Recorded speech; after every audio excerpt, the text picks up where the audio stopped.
खड़े रहेंगे। हर दिन, हर लम्हा, हर घंटा जो गुजरता है आपके ऊपर एक कलंक है, आपके ऊपर एक निशान है।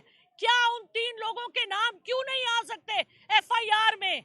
सबसे पहला नाम आना चाहिए अस्करी इदारे के मुलाजिम का, 20वें ग्रेड के मुलाजिम का।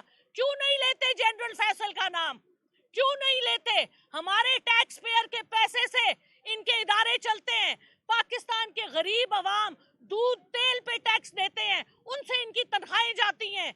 ये कैसे इनका नाम नहीं हम ले सकते? कैसे? वजीर आजम का तो नाम हम ले सकते हैं, इंटीरियर मिनिस्टर का नाम भी ले सकते हैं, इनका नाम क्यों नहीं ले सकते?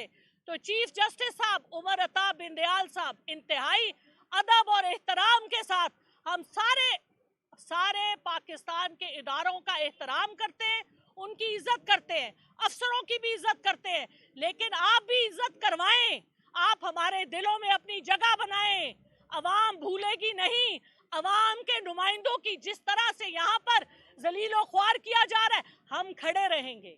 ये अलमिया है आपका, हम नहीं छोड़ेंगे, हम खड़े रहेंगे और हमें इंसाफ हमारा रब देगा। कोई इंसान नहीं है हमें इंसाफ देने वाला, हमारा रब देगा इंशाअल्लाह ताला। बहुत शुक्रिया। Very good, excellent.